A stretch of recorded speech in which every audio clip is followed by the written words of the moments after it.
So guys, this will be a fairly brief video compared to my other videos, and it's inspired by a subscriber who asked a request from me that I never considered doing. They asked me, would I consider doing a one-on-one FaceTime call with them to ask some questions? And I did it, and it was absolutely fabulous. This person is, I'm keeping your identity private, just in case. I'm erring on the side of caution. But the one thing I'll say is, they're in New York, the other side of the world. So it was just amazing to see a subscriber and interacting with a subscriber. And it made me think, that went so well, it might be something I'll offer again in the future, if you guys are open to it. If you want to do one-on-one chats with any questions you have about non-duality, spirituality. But I'll probably do it in a more professional manner. We just winged it through WhatsApp, and then we got the time zones wrong, and it's a whole thing. But it was really beautiful. And this subscriber also asked me to look at a channel's content, a review of a channel's content, which is very negative. This person on this channel makes very long content. I've watched 2 of his videos. Also, this subscriber asked me my comments on a certain topic this person talks about, which I won't get into in this video, but just the general theme of this channel, what he's saying and what I feel is in store for him. Now, the name of this channel is Benedictine Truth. I'll put it up here somewhere. And the whole vibe of this channel is very negative. I've watched 2 videos. The names of the videos, I'll put them up here. The first one is most popular. We are all in a hell realm. That should be obvious by now. That's his most popular one. The second one I wanted to watch was, if life is pointless and meaningless, what should we do? Because I thought he's going to say how bad life is and then offer a solution. And in both of those videos, he did. And just quickly, what do I feel is in store for this person? This guy, I feel, is on, as we all are, a spiritual path to awakening. The Buddha said, there are 4 facts about this life, the 4 noble truths. Life is suffering.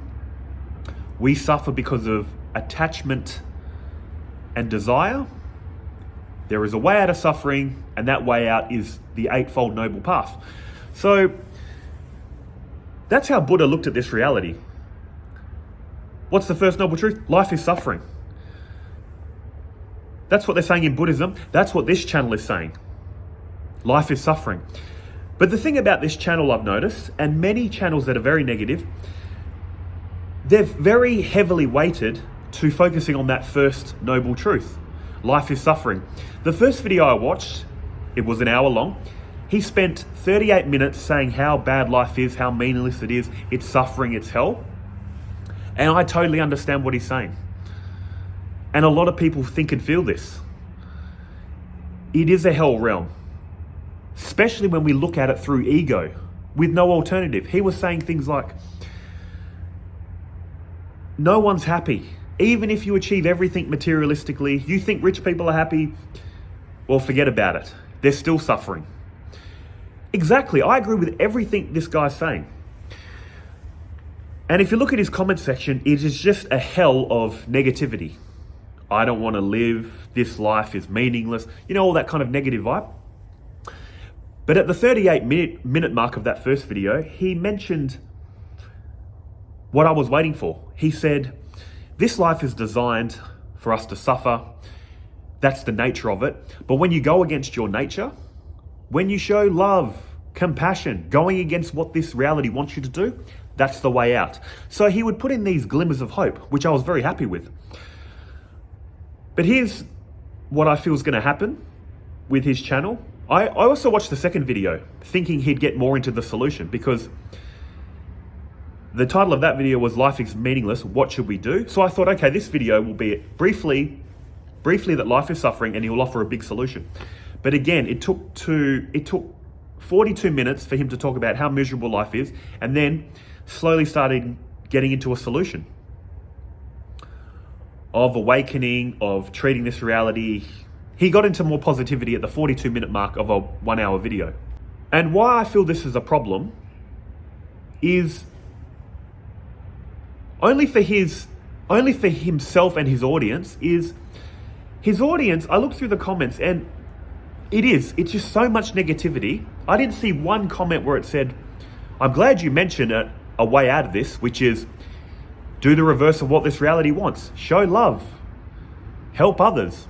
There were glimmers of that in his video, but the problem is when you heavily talk about the first noble truth, life is suffering, you're going to attract people that all they want to hear is that.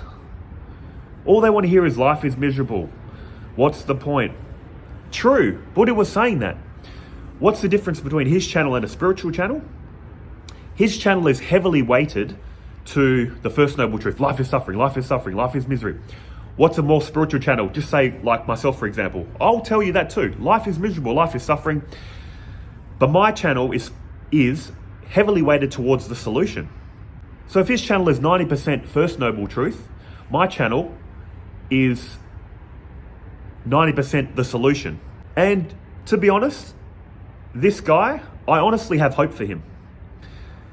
The very fact he's coming up with solutions about not doing what this reality wants, this world is a hell, maybe the solution is show some love and understanding. I have hope for him. And how do I view negative people? I view them as, this is the part of spiritual awakening. You need to go through a hell. You need to be in a state of misery, be in a state of negativity. That's what you need to go through. And it's totally understandable. He's right, this world is suffering. It is misery. That's what we're presented with. But there is a solution out of it. And what is that solution? Stop seeing this reality through the lens of ego. He's saying it's miserable. What's the point? There's no purpose. Yes, through the lens of ego, there is no purpose. There is no point. That's why you slowly need to step back. He mentioned God briefly in passing, usually in a negative tone. But that's the thing. God is the reverse of all this. Seeing this reality through the lens of ego, it's a hell. At a certain point, you need to go backwards, go inwards and realize, stop looking at this reality through separation. See all your suffering as a way to transcend this. And I've encountered many of these type of people in my life, such as my subscriber mentioned in that video call. And I told him, and I can see he knows anyway, through his experiences. I told him, you can't get through to negative people. I've tried. They're negative. They say, what's the point of being happy? What's the point of smiling, putting on a fake act? What's the point? I try to counter it with positivity and they just can't see it. They don't want to hear it. That is their truth. And that's what non-duality is saying. This reality is one and undivided. It's made of truth. So whatever thoughts and feelings you take on, you believe is truth. So that is the truth for these people. It's negative. There's no point. And what is the message in the Bhagavad Gita? How should we approach these people? Krishna says in the Bhagavad Gita, don't confuse the ignorant. Now, I really hate that word ignorance. It makes it sound like people are stupid. Ignorance just means people that are seeing this world through the lens of ego, don't disturb them. Don't try to preach to them. Don't try to let them be as they are. So what should we do? Operate from the root of love. However much negativity they speak or throw at us, reply to it with kindness, understanding. You don't have to hug them. If they start trying to attack you, you don't let them. As Sri Ramakrishna says, there is God in all beings, but you don't hug a tiger because it's going to hug you back. Just realize this reality is God appearing separate. There's divinity in these negative people. How should you approach them? Patience, non-reactivity, understanding, avoiding them if you can. You don't want to be around negativity, but if you can't, that's all you can do. Be an instrument of this knowledge. Inspire them. They think this world is miserable, negative. What are you going to do? They already think it's negative. Be more negative and reinforce their thoughts, or be an instrument of good, of peace, of love. So it inspires in them, either now or in the future, hang on, maybe this reality isn't that bad. There are people that still care, that still love. All you can do is be an instrument of this knowledge. I did this for the longest time, and many people do, I've noticed, which is you're trying to find happiness, but then you're worried about what everyone else is doing. We have this tendency to want inner peace and happiness, but then we're very, very concerned what others are doing. They shouldn't be doing that. They shouldn't be doing this. Don't worry what everyone else is doing. In this life, we're surrounded by a lot of people. We may have a lot of friends, a lot of family, but guess what? We leave this life the way we came into it, alone. All that matters is finding your own inner peace in this life, because you're going to face God or whatever's next alone. You can't bring all these people with you. We all go back to God in a single file. You could have had 100 friends and family members. We all go back to God or the source or whatever's next alone. So all that matters is what Buddha said, end your suffering. And that's my advice too. Look at it logically. You think the world is suffering, which it is, and you're in suffering, correct? What are you going to do about it? All you can do is acknowledge this world is suffering, I'm suffering, do something to fix your own suffering. That's one less person suffering. And then, once you fix the problem of your own suffering, you can be an instrument of good to inspire others out of their own suffering. There's no point throwing your hands up going, well, life is terrible, what's the point? In fact, there is a point of doing that. It's a grieving process. You feel, your ego feels there's happiness in this world. It's letting you down. You think, what's the point? Understandable. Go through the grieving process. But eventually, you got to come out of it and say, look, I can't control the suffering of the world. I can only control my suffering. I need a solution to my suffering. Then I can help the world. In the Gospel of Sri Ramakrishna, one of his devotees asked him, why is there so much suffering in this world? Sri Ramakrishna replied, because this world is God's play. The devotee, rightly so, got so angry. He said, oh, God's play, is it? It might be play for God, but it's death to us. We're suffering in this play of God. Sri Ramakrishna replied, well, who are you? To which the devotee had no answer, because he knew what Sri Ramakrishna was driving at. That's what non-duality is trying to show us. Who are you? The you that's in suffering, look for it. You don't know what you are. That's the whole point of non-duality.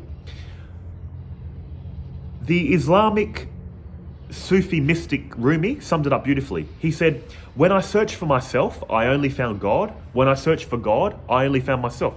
This reality is God appearing separate. There is only God here. And I'm not going to make this a big video on why there's suffering and how it happened. All I'm saying, again, is fix your own suffering through any means you can, and then become an instrument of knowledge to inspire others out of their suffering. That's all you can do. That's logic. Here's another thing Sri Ramakrishna said. This life, everything we accumulate in this life are like accumulating zeros. Power, wealth, money, zero, zero, zero. It's meaningless unless you put a 1 in front of it. You put a 1 in front of these zeros, it turns to hundreds, thousands, hundreds of thousands, millions. What is that one? God. Make God the center of your life. Then, with God on the mind, go out into this world. Go to work. Interact with friends. Help others. Have God on the mind. All these activities you're doing in the world will have meaning, will have purpose. That's another thing I found with this channel. Heavily talking about this world suffering, it's miserable, it's meaningless. Even if you achieve things, what's the point? Zero, zero, zero. Put a 1 in front of it. Find God, which I feel this guy is going to do. The way he's talking, there's glimmers of hope. That's how I personally feel. Maybe because I have a positivity bias. I try to see the good in every situation. Negativity and sexual content is the driving force of the internet. If you want to get popular really quick, talk about negativity and sexual related content. But my only fear for this person, this guy that started this channel, is if he starts having a spiritual awakening, his subscriber base will turn on him. I can see they don't want to hear positivity. They just want the negative. So if he has a spiritual awakening, that's going to be a problem for his channel. He might have to start a new one because they're not going to want to hear all this positivity. They're not here for that. So that's the problem. If you're negative, you're going to get very popular. But if you ever change your mind, that's a problem. That's the price you pay. Again, thank you for bringing up this channel. It was enjoyable doing a review. I only wish the best for this person. As anyone that's going through suffering and negativity, If I was to meet this guy in real life, I would have nothing but peace and love in my heart for him. If he's truly in suffering, as he sounds like he is, why be angry at him? Why add to his suffering? Peace, love, acceptance. That's how I choose to live in this reality. See you guys in the next one. Take care.